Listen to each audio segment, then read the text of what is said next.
주어 제목은 현재는 그분의 사랑이에요라고 적었습니다. 이 말은 제가 지어낸 내 말이 아니라 성어스틴이 한 말 중에 한 부분입니다. 성어스틴은 이런 말을 했습니다. 과거는 하나님의 긍휼에, 현재는 그분의 사랑에, 미래는 그분의 섭리에 맡겨라 라고 얘기하는데요. 우리 하나님의 사랑 과거, 하나님의 사랑의 현재, 하나님의 사랑의 미래가 다 주님의 손에 달려있는 줄 믿습니다. 우리가 생각하는 사도 바울의 삶도 역시 그러합니다. 사도 바울은 3차 전쟁을 마치고 예루살렘으로 올라갔습니다. 예루살렘으로 올라갈 때 성령 안에 있었던 사람들은 한결같이 하는 말이 예루살렘으로 가지 말라라고 얘기를 하고 하는 고난이라고 얘기하면서 가지 말라고 얘기를 했습니다. 그렇지만 사도 바울은 내가 사명을 위해서라면, 복음을 증거하는 일을 위해서라면 생명을 아끼지 않겠다고 결단하고 그 결단대로 예루살렘으로 올라왔습니다.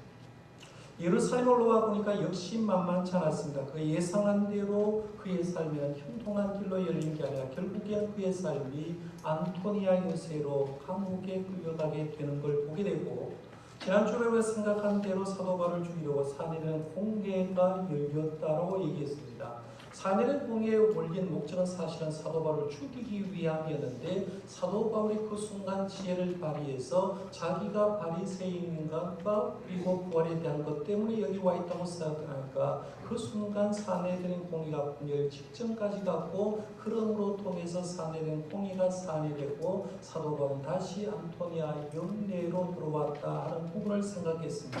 문제는 아직도 사도 바울에 대한 해결점이 끝나지 않았다는 얘기입니다. 그 어렵고 힘든 밤에 부활하신 예수님은 사도 바울에게 위로와 소명의 말씀을 줬는데, 그게 바로 지난주에 생각한 11절 말씀이었습니다.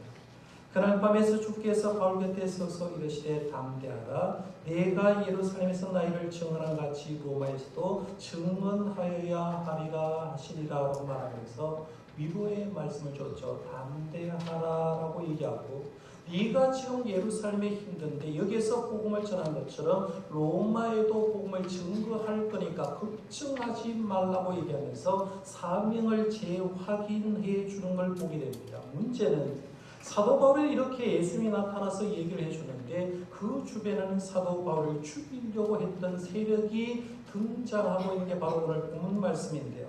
오늘 본문 말씀 12절에서 15절 말씀에 보면 사도 바울을 죽이려고 했던 세력이 등장하고 그 얘기를 진행하는데 이렇게 말을 합니다. 우리 같이 한번 읽어보겠습니다. 날이 샘에 유대인들이 당을 지어 맹세하되 바울을 죽이기 전에는 먹지도 아니하고 마시도 아니하겠다 하고, 이같이 동맹한 자가 40여 명이더라. 대사들과 장로들에 가서 말하되 우리가 바울을 죽이기 전에는 아무것도 먹지 않기로 굳게 맹세하였으니 이제는 그의 사실을 더 자세히 물어보려는 척하면서 공회와 함께 청구장에 청하여 바울을 너에게로 데리고 내려오게 하라. 우리는 그가 가까이 오기 전에 죽이기로 준비하였노라 하더니. 아멘. 잠깐 한번 생각해 보십시오. 직장생활 하는데 난 미워하는 사람이 한 사람이 있다 하면 직장생활 안 편할 겁니다. 가족 중에도 나를 별로 심상치 않게 생각하는 사람이 가족 중에 하나 있다고 하면 가정생활도 편하지 않을 겁니다. 교회생활도 마찬가지입니다.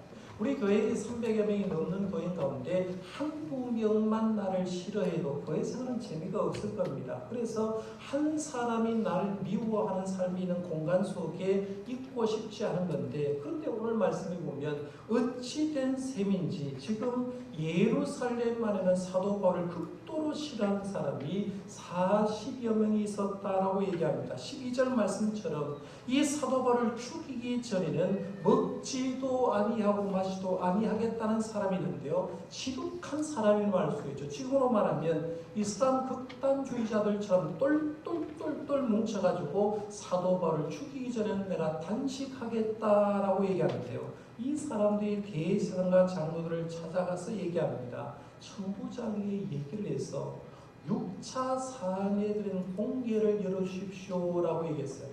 지난주에 여러분이 성경 공부를 하면서 사도행전 30년 어간의 공회가 열렸는데 몇 번 열렸다 했죠? 5번에 걸쳐서 사내들인 공회가 열렸다고 했는데 5번째는 사도 바울에서 사내들인 공회가 열렸는데 결정을 보지 못했습니다. 그러니까 이 사람들이 대제사장과 장로들에 찾아가서 6차 사내들인 공회를 연다고 얘기를 하면 그 천부장의 사도 바울 때문에 사내들인 공회에 여는 걸 알고 성전 북쪽에 안토니아 요새가 있었는데 그 북쪽에서 나와서 성전 남쪽에 있는 사내들인 공회까지 사도 바울이 이동할 때에 좁은 골목에 서 있다가 우리가 사도 바울을 암살하겠다라고 그 얘기를 얘기하는 거예요. 성경 말씀에 보면 하나님의 사람을 죽이려고 했던 세력들이 굉장히 많은데요. 구약 성경 느헤미야서 6장에 봐도 그런 장면이 나옵니다. 느헤미야가 예루살렘 총독으로 와서 무너진 성벽 재건 작업을 열심히 하고 있었습니다. 열심히 하고 있는데 성벽이 올라가는 걸 굉장히 싫어하고 느헤미야의 사역을 싫어하는 사람이 있었는데 그 사람이 특별히 세 사람만 지적하면 산발락과 도비야와 게셈 같은 사람이에요. 느헤미야의 사역을 싫어하는 거, 예루살렘의 성이 잘 되는 거 싫어하는데 이 산발락과 게셈이 느헤미야에게 편지를 썼어요. 뭐라고 편지를 썼느냐 하면 너희들의 편지를 보내놓고 오노 평지에 있는 한 촌에서 당신하고 얘기할 말이 있으니까 느헤미야 당신 예루살렘 성 안에 있지 않고 오노 평지 한 촌으로 와서 우리와 대화를 좀 해보자라고 편지를 썼습니다. 편지를 받은 느헤미야가 답장을 썼습니다. 나는 내가 하는 일이 바쁘다. 그러니까 하나님의 일을 하는 게 너무 바쁘고 일이 막중하기 때문에 예루살렘을 떠나서 너희들에게 갈 수가 없다라고 얘기를 합니다. 이렇게 편지를 보냈는데요. 한 번 보내고 두 번 보내고 성경 말씀에 보면 5번이나 보냈는데 느헤미야는 5번 다 거절하면서 내려가지 않았습니다. 만약에 한 번이라도 오너 평지로 걸어갔다고 하면 그들은 그 중간에 그 매몰이 숨어 있다가 느헤미야를 암살하려고 했거든요. 그래서 이 느헤미야는 암살당하지 않고 우리가 알듯이 무너진 성벽 재건을 52일 만에 완공하고 하나님께 봉헌한 걸 보게 되는데요. 오늘 본문의 사도 바울도 그렇습니다. 사도 바울을 죽이려고 했던 40명의 암살단은 사실은 자기들이 주도한 통자로 보기 힘듭니다. 왜냐하면 성경 말씀을 깊이 읽어보면 지금 이게 주동자가 누구냐라고 했을 때 사실은 사내들인 공의 의장이었던 대제사장 아나니아가 주동했을 거라고 추정해 볼 수가 있고요. 그 다음에 그 하수인이 사내들인 공의 의원이었고 그 밑에서 실질적으로 몸을 움직였던 사람이 극단적인 유대주의자도 자였다고 볼 수가 있는데 예수님 죽일 때도 그렇지 않습니까? 어디에서 오더가 떨어졌습니까? 대제사장이 오더를 내렸거든요. 예수님의 부활을 무마시킬 때도 대제사장이 오더를 떨어서 돈을 주고 사람을 매입하면서 예수님의 실체를 훔쳐갔다고 얘기를 하라고 했어요. 그러니까 당시의 종교적인 지도자였던 대제사장이 오더를 떨었다고 볼 수가 있는데요. 오늘 본문 말씀에도 마찬가지로 5차로 걸쳐서 사내들인 공의의 모습을 보면 충분히 대제사장이 그랬을 가능성이 많다라고 볼 수 있습니다. 하여간 여기서 우리는 예수님의 말씀 하나를 좀 생각하고 넘어갈 필요가 있는데요. 산상보험 가운데 팔복에 이런 말씀이 있지 않습니까? 마태복음 5장 10절에서 12절 말씀 제가 한번 읽어볼게요. 의를 위하여 박해를 받은 자는 복이 있나니 천국이 그들의 것입니다.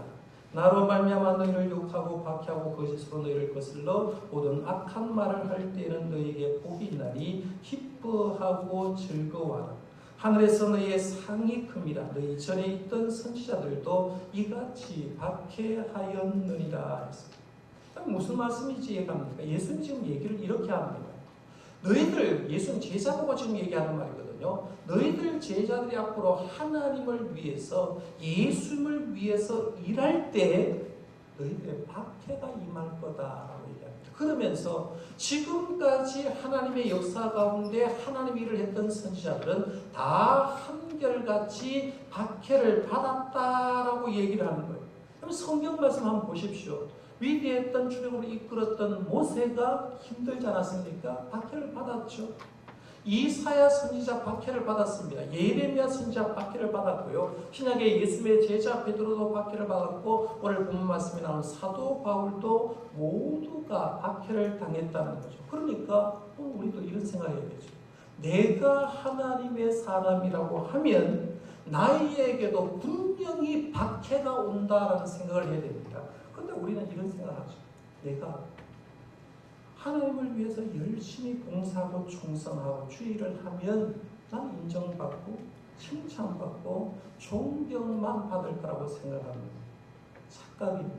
물론 내가 열심히 충성하고 봉사하면 나를 인정해주는 사람 굉장히 많습니다. 나를 칭찬해주는 사람 많고요. 나를 존경해주는 사람 많습니다. 그러나 제가 장담하건대 아무리 우리가 열심을 해도 나를 향하여 20%의 사람들은 나를 박해하게 되어 있습니다. 교회 열심히 하다가 시험 드는 게 그렇잖아요. 그러니까 보통 사람 이렇게 낙심합니다.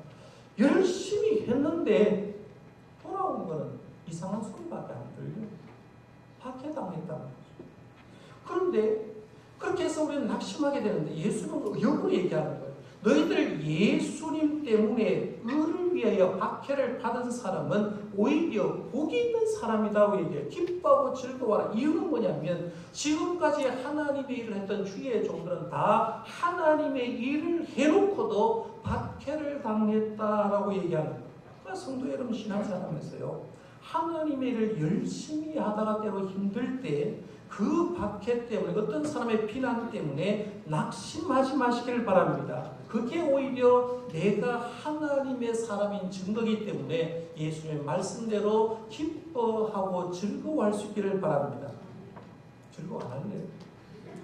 이게 힘들다는 거예요. 그러니까 예수님 팔복을 얘기하는 거예요. 또 하나 말씀드리면 여러분 신앙생활하면서 신앙생활을 열심히 하는 성도들, 열심히 하는 중직자, 열심히 하는 목회자를 박해하는 일은 절대로 하지 말라. 오늘 본문 말씀 보면서 뭘 느낍니까? 하나님의 일을 열심히 감당했던 사도 바울을 죽이렸던 유대 암살단 40년 같이 살아서 그의 인생이 뭐가 유익하겠냐는 거예요. 그러면 우리가 신앙생활하면서 나로 인해서 성도가 살아가고요, 나로 인해서 교회가 살아가고 나로 인해서 신앙의 덕이 넘쳐날 수 있는 그런 삶을 살 수 있기를 바랍니다. 오늘 본문으로 다시 한번 돌아오겠습니다. 사도 바울이 이제 영락없이 40명의 암살단에 의해서 예루살렘에서 죽게 되었습니다. 그들은 사도 바울을 안 죽이면 자기들은 금단식하겠다라고 이렇게 얘기했기 때문에 그렇습니다. 그런데 살아계신 하나님은 사도 바울을 죽도록 내버려두지 않았어요. 어스틴이 했던 말 다시 한번 보겠습니다. 과거는 하나님의 긍휼에, 현재는 그분의 사랑에, 미래는 그분의 섭리에 맡겨라라고 했는데 하나님의 사랑, 과거, 현재, 미래는 다 하나님의 손 안에 있다는 거죠. 그러니까 지금 현재도 누구의 손에 있느냐 하면 하나님의 사랑 안에 있다는 거예요. 저와 여러분들도 신앙생활하면서 지금도 하나님은 여러분을 사랑으로 품어주는 줄 믿으시길 바랍니다. 그러니까 하나님의 사랑은 걱정할 필요가 없는 거예요. 오늘 죽음의 위기 속에 있었던 사도 바울에게 하나님은 사랑의 손길을 펼치기 시작합니다. 16절 말씀을 보십시오. 바울의 생질이 그들이 매복하여 있다는 걸 듣고 와서 영내에 들어가 바울에게 알린지라라고 했는데 이 사도행전에서 처음이자 마지막으로 사도 바울의 생질 얘기가 나옵니다. 요즘 학생들에게 생질이 뭐야? 라고 물으면 몰라요. 그렇죠? 누이의 아들을 생질이라고 얘기하는 거예요. 안토니아 요새로 사도 바울의 누이의 아들이 밖에 사정을 다 가지고 와서 감옥에 있었던 사도 바울에게 그 소식을 알렸다라고 얘기합니다. 사도 바울은 지금 안토니아 요새 감옥 속에 있습니다. 이해를 돕기 위해서 로마 통치에 있었던 세 종의 감옥을 한번 소개하겠습니다. 로마 통치에는 일반적으로 감옥이 세 종류의 감옥이 있습니다. 첫 번째 감옥은 공중 감옥이 있습니다. 일반 죄수를 가두는 감옥을 공중 감옥이라고 얘기했고요. 시설은 최악입니다. 그리고 그 시설은 대부분 땅굴을 파거나 지하실을 만들어서 어두컴컴한데 창고식으로 거기에 집어넣었습니다. 사도 바울이 빌립보에서 감옥에 갇혔는데 아마 그때 감옥은 공중 감옥에 갇혔다라고 추정할 수가 있습니다. 두 번째 감옥은 자유 감옥이 있습니다. 이 자유 감옥은 상류층 신분의 죄수를 가두고요, 공중 감옥에 비해서 대단히 자유롭게 거할 수 있었던 것이 자유 감옥입니다. 직분이 조금 높은 사람은 자유 감옥이고요. 그 다음에 세 번째는 군영 감옥이 있습니다. 영창인데요. 군영 감옥은 군영, 그러니까 군사들이 모집되어 있는 군대 안에 있었던 감옥이나 개인의 집을 감옥으로 개조해서 사용되는데, 군사의 왼손, 죄수의 오른손을 한 손씩 이렇게 묶어놔서 도망가지 못하도록 했습니다. 지금 사도 바울은 안토니아 요새의 감옥에 갇혀 있습니다. 지금 사도 바울은 어느 감옥에 들어있죠? 금방 제가 얘기했잖아요. 군대 안에 있는 감옥은 군령 감옥이라고 해요. 그러면 군령 감옥 속에 들어가 있는 겁니다. 군령 감옥에 있는데, 여기에서 사도 바울의 생질이 그대로 밖에 있는 얘기를 얘기했습니다. 밖에서 지금 사도 바울 암살할 얘기가 나옵니다 라고 얘기했습니다. 생질로 통해서 암살 소리는 사도 바울은 백부장을 불러서 그 생질을 천부장에게 좀 소개해 주라고 얘기합니다. 이제 사도 바울은 로마 시민권자를 다 알고 있기 때문에 백부장이 사도 바울을 거부할 수가 없습니다. 왜? 로마 시민권자의 부탁은 들어줘야 되기 때문에 그 생질을 천부장 루시아에게 안내를 해줬습니다. 바울의 생질은 천부장 루시아를 만나서 암살 소식을 그대로 전해 주었습니다. 천부장은 사도 바울이 암살된다는 소리를 듣는 순간 머리에 회전을 한번 해봤습니다. 로마 시민권을 가진 사도 바울이 예루살렘 성 안에서 암살되면, 한 번도 재판을 받지 못하고 거기에 암살되면 그 암살된 책임이 누구한테 오느냐라고 생각해 본 거예요.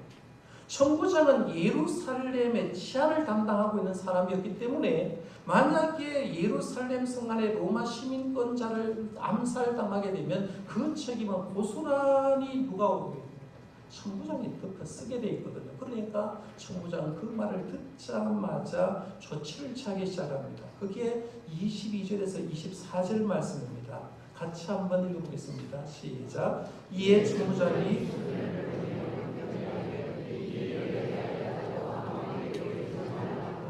백부장 군을 불러 이르되 밤 제3시에 가이사라까지 갈 보병 200명과 기병 70명과 창병 200명을 준비하라고, 또 바울을 태워 총독 벨릭스에게로 무사히 보내기 위하여 짐승을 준비하라 명하며. 아멘. 먼저 조치를 취한 게 바울의 생질에게 항구령을 내립니다. 비밀로 좀 해달라. 내한테 얘기하지 말라고 얘기했어요. 그러나서 백부장 두 사람을 다 불러서 사도 바울을 지금 안전하게 예루살렘에서 총독부가 있던 총독이 있는 가이사라까지 호위를 해야 된다라고 말하면서 군사를 준비시키는데, 보병을 200명, 그리고 창병을 200명, 기병을 70명에서 도합 470명을 준비하라고 얘기했고, 이 사도 바울을 호송하는 시간은 제3시, 오늘 저녁 제3시라고 하는데 우리 시간으로 말하면 저녁 9시를 얘기합니다. 저녁 9시에 출발하는데 사도 바울도 말에 태워서 보내고 470명의 사람이 사도 바울을 호송해서 가이사라까지 데려가 가라라고 명령합니다. 그래서 우리는 이런 생각을 해봐야 돼요. 하나님이 참 얼마나 멋있는 분인가를 볼 수가 있는데요. 암살 위기에 있는 사도 바울을 살리기 위해서 하나님은 예루살렘 치안을 맡았던 로마의 군대를 동원하는데 군대를 지금 쓰고 있다는 거예요. 당시에 안토니아 요새에 600명 정도가 있었다고 얘기하거든요. 그런데 600명의 로마 군인 가운데 470명을 뽑아서 사도 바울을 호위하는 데 썼다라고 얘기합니다. 만약에 돈을 들어서 한 사람 한 사람 써서 자기 호위를 한다고 하면 얼마나 많이 돈이 들었겠어요. 한번 생각해 보는 거예요. 그러면 대통령이 만약에 대구에 왔는데 470명의 군사가 호위하는 걸 보셨습니까? 보지 않았을 겁니다. 그렇죠? 일부 사람만 대통령을 옹호를 하고 경호를 했을 걸 보게 되는데요. 만약 470만 제가 그동안 계산을 한번 해본 거예요. 이 사람을 돈 들였으면 얼마나 적고, 요즘 시가로 해서 1인 하나 10만 원 정도 품값을 한다고 하면 470명의 일당은 4,700만 원이 나옵니다. 예루살렘의 가이사라까지의 거리를 약 90에서 100km 정도로 보면 가는데 이틀, 오는데 이틀 정도 걸려 4일 정도 걸린다고 생각하면 최소한 비용이 2억 원 정도가 들어갑니다. 그런데 하나님은 돈 한 푼도 들이지 않고 천부장을 통해서 사도 바울을 안전하게 호송하도록 하고 있는 그 하나님 볼 수가 있다는 거죠. 거죠. 근데 거기만 얘기한 게 아니라 이제 천부장이 총독에게 편지를 하나 씁니다. 그 편지 내용도 또 기가 막힙니다. 26절에서 30절 말씀한 편지의 내용이니까요. 이 편지의 내용도 한번 같이 읽어보겠습니다. 클라우디아 루시아니, 총독 벨릭스가 각계 문안하나이다. 이 사람이 유대인에게 잡혀 죽게 된 것을 내가 로마 사람인 줄 들어 알고 군대를 거느리고 가서 구원하여달라. 유대인들이 무슨 일로 그를 고발하는지 알고자 하여 그들의 공회로 데리고 내려갔더니 고발하는 것이 그들의 율법 문제에 관한 것뿐이요 한 가지도 죽이거나 결박할 사유가 없음을 발견하였나이다. 그러나 이 사람이 하려는 관계가 있다고 누가 내게 알려주기로 곧 당신께로 보내며 또 고발하는 사람들도 당신 앞에서 그에 대하여 말하라 하였나이다 하였더라. 아멘. 천부장은 자기가 본 사실을 총독에게 얘기를 하는데 말씀을 잘 보면 자기가 잘못한 건 약간 미화를 시키면서 사도 바울을 제가 보니까 로마 시민권을 가지고 있는데 이 사람이 지금 암살당할 위기가 있습니다. 그런데 암살당할 위기가 있는데 이 사람을 내가 암만 조사를 해봐도 체포할 이유가 없고요.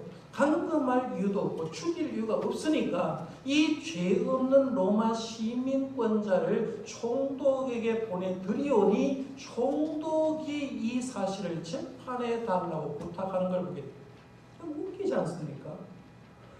지금 사도 바울을 죽이려고 하는 사람은 누구예요? 사내들인 공회예요. 유대인입니다. 죽이려고 하는 사람은 유대인이 동족이고요. 살리려고 하는 사람은 로마 사람. 재미난 얘기지 않습니까? 여기서 우리는 재미난 사실을 하나를 알 수가 있는데 하나님을 위하여 위대한 꿈을 꾼 사람들은 절대로 죽지 않는다는 겁니다. 다시 한번 말씀드립니다. 하나님을 위하여 위대한 꿈을 가진 사람은 죽지 않는다. 이유는 하나님에서 위대한 꿈을 가진 그 사람을 통해서 하나님 일하시기 때문에 그 사명을 다하기까지 하나님 그 사람 죽기를 내버려 두지 않고 살려둔다 하는 거예요. 바라기는 저와 여러분과 우리 교회가 하나님을 위해서 꿈을 가진 성도, 꿈을 가진 교회가 될 수 있기를 바랍니다. 그럼 우리 교회 하나님 역사가 일어나는 거예요. 자, 그럼 이어지는 말씀 계속 한번 보겠습니다. 천부장의 지시대로 이제 바울을 호송하는 부대가 꾸려지고요. 470명의 사람들이 부대의 호위 속에서 사도 바울이 예루살렘을 9시에 저녁 9시에 떠나서 가이사로 내려갑니다. 내려가는 얘기가 이제 31절에서 35절 나오는데 그 중에 31절에서 32절만 한번 집중해서 보겠습니다. 거기 보면 보병이 명을 받은 대로 밤에 바울을 데리고 안디바그리에 이르러 이튿날 기병으로 바울을 호송하게 하고 영내로 돌아다니라 했어요. 오늘 잘 알려고 하면 좀 지도를 보는 게 훨씬 더 편할 겁니다. 자, 보십시오. 예루살렘에서 지금 가이사라로 내려가고 있습니다. 가이사라는 로마 총독부가 있고 총독이 거기 있습니다. 예루살렘은 천부장이 600명에 가지고 예루살렘 치안만 담당하고 있는데 예루살렘에서 저녁 9시에 출발한 사도 바울을 호위한 팀이 안디바그리까지 내려갔다라고 얘기해요. 이게 중간쯤 되니까 이제 하룻밤 갔을 때 아마 그쯤 도착했을 거예요. 그쯤 도착하니까 이제 이 정도 40-50km 내려왔으면 로마에는 암살당도 이제는 못 오겠거니라고 생각하고 400명의 군인은 예루살렘 돌려보내버립니다. 예루살렘 치안을 위해서. 거기서부터는 70명의 기병만이 가이사라까지로 안내하라라고 이렇게 얘기를 했고 나머지 사람은 돌아갔다라고 얘기를 합니다. 근데 제가 여기 안디바드리, 여기는 이제 안디바드리스라고 얘기했는데요. 여기 안디바드리에 좀 집중하자라고 얘기했는데 여기에 구약 시대의 지명이 뭐냐면 아벡이라는 지명입니다. 아벡에서 구약성에 놀라운 일 하나가 일어난 적이 있어요. 사무엘상 4장에 보면 여기에 블레셋이 이스라엘을 침공하게 되고 이스라엘이 블레셋에 피해가지고 아벡에서 4,000명의 이스라엘 사람이 죽게 됩니다. 이스라엘 사람이 죽게 되자 이스라엘 장로들과 당시의 엘리 제사장은 하나님께 기도도 해보지 않고 어떻게 생각했느냐면 예루살렘에 모셨던 법궤만 아벡에 모시고 오면 이 전쟁에서 이길 거라고 생각하고 법궤를 아벡으로 모시고 오는데 전쟁 결과는 참혹하게 나타났습니다. 하나님의 법궤 빼앗겨버리고 3만 명의 이스라엘 사람들이 죽게 되는 사건이 일어난 곳이 아벡. 아벡하면 하나님의 임재 상징 법궤를 빼앗긴, 블레셋을 빼앗긴 장소가 아벡입니다. 거기에 주전 1102년에 있었던 얘기입니다. 그러고 나서 1000년이 지났습니다. 1000년이 지났는데 그 아벡에게 안디바들에 지금 누가 와 있느냐 하면 사도 바울이 와 있어요. 사도 바울이 어디에 가 있었습니까? 사도 바울은 예루살렘에 가 있었던 사람 아닙니까? 예루살렘에 가 있었는데 사도 바울이 어떤 사람이냐라고 얘기했을 때 사도 바울은 예수님이 함께하는 사람, 성령이 충만한 사람. 그래서 사도 바울이 성령 안에 있었고 예수님 안에 있었고 하나님을 일을 하는 사람이었는데 사도 바울이 함께 있다는 말은 사도 바울을 예루살렘을 하는데 예루살렘은 대제사장과 유대 사람이 사도 바울을 거부를 합니다. 결국에는 예루살렘에 있던 사도 바울이 죄수의 몸으로 아벡에 오게 되고 거기에서 다시 가이사라로 가고 가이사에서 로마까지 가게 되는 걸 보게 됩니다. 하나님의 임재상인 법궤를 아벡에서 블레셋에 빼앗긴 것처럼 예수님이 함께한 사도 바울을 예루살렘이 수용하지 못하고 받아들이지 않았을 때 그 하나님의 사람 사도 바울을 아벡에서 법궤를 빼앗기듯이 이방에게 빼앗겨버렸다라고 얘기합니다. 그러니까 이 안디바들의 역사는요, 이 말씀과 아벡의 사건을 연결해보면 그냥 단순한 얘기가 아니라 법궤 빼앗겼던 사실에서, 장소에서 하나님의 사람 바울을 빼앗겼거든요. 요한계시록 2장 5절에 에베소서에 이런 말을 합니다. 그러므로 어디서 떨어진지를 생각하고 회개하여 처음 행위를 가지라 만일 그리하지 아니하고 회개하지 않으면 내가 네게 가서 내 촛대를 그 자리에서 옮기리라 라는 말씀이 나옵니다. 예수님의 임재 상징 촛대는 항상 제자리에 있는 게 아니라는 얘기입니다. 주님만 열성적으로 믿고 믿음 안에서 살아갈 때 예수는 그들과 함께 임하지 반대로 믿음을 잃어버리고 사랑을 잃어버리고 소망을 잃어버리면 거기에 임했던 촛대가 옮겨져서 믿음 있는 사람에게 옮겨버리겠다고 얘기합니다. 우리는 지금 사도 바울의 발걸음을 통해서 복음의 촛대가 예루살렘으로 갔는데 잡지 못하고 아벡에서 이방 땅으로 빼앗기는 그런 장면을 보게 됩니다. 열정으로 같은 사도 바울을 들었으면 그로 통해서 복음이 예루살렘에 역사를 했을 건데 그 사도 바울을 받아들이지 못하고 결국에는 그 전 1000년의 법궤를 빼앗겼던 장소에서 하나님의 사람을 빼앗겨버립니다. 그리고 가이사로 빼앗기고 로마 이방인으로 빼앗깁니다. 가이사로 도착한 얘기는 다음 주에 생각하기로 하고요. 오늘은 이 말씀 마무리하면서 예수님의 임재 상징인 촛대가 나에게 머물고 있는가? 우리 교회에 하나님의 임재 상징 그 촛대가 머물고 있는지를 여러분 점검해 봐야 합니다. 좀 신앙생활은 항상 기회가 주어지는 게 아닙니다. 고린도후서 6장 2절에 이렇게 말합니다. 보라, 지금은 은혜 받을 만한 때요. 보라, 지금은 구원의 날이로다라고 했습니다. 신앙생활은 항상 지금이에요. 지금, 오늘, 바로 이 시간 하나님께 은혜 받을 때라는 얘기입니다. 내가 지금 받아야 될 때 받지 못하면 복음의 촛대는 순식간에 내보다 더 열심히 하는 곳으로 옮겨가 버리겠다. 그러니까 우리 성도님 이런 고백이 되죠. 언제 성령 충만해요? 라고 물으면 옛날에요. 아니죠. 언제 성령 충만합니까? 지금 현재가 나는 제일 뜨겁습니다. 언제 주님 사랑해봤습니까? 지금 현재가 제일 주님 사랑합니다. 정동교회 언제 제일 붕합니까? 지금 현재입니다. 자신 있게 얘기할 수 있기를 바랍니다. 실제적으로 그렇지 않습니까? 우리가 하나님의 일을 하면서 항상 고백할 때 지금 현재는 내가 주님의 사랑 안에 있습니다라고 고백하고 주님이 기회를 줬을 때 그것을 잡아들이고 여러분의 것으로 만들 수 있는 저와 여러분들 되시기를 바랍니다. 기도하겠습니다. 하나님 아버지 은혜를 감사합니다.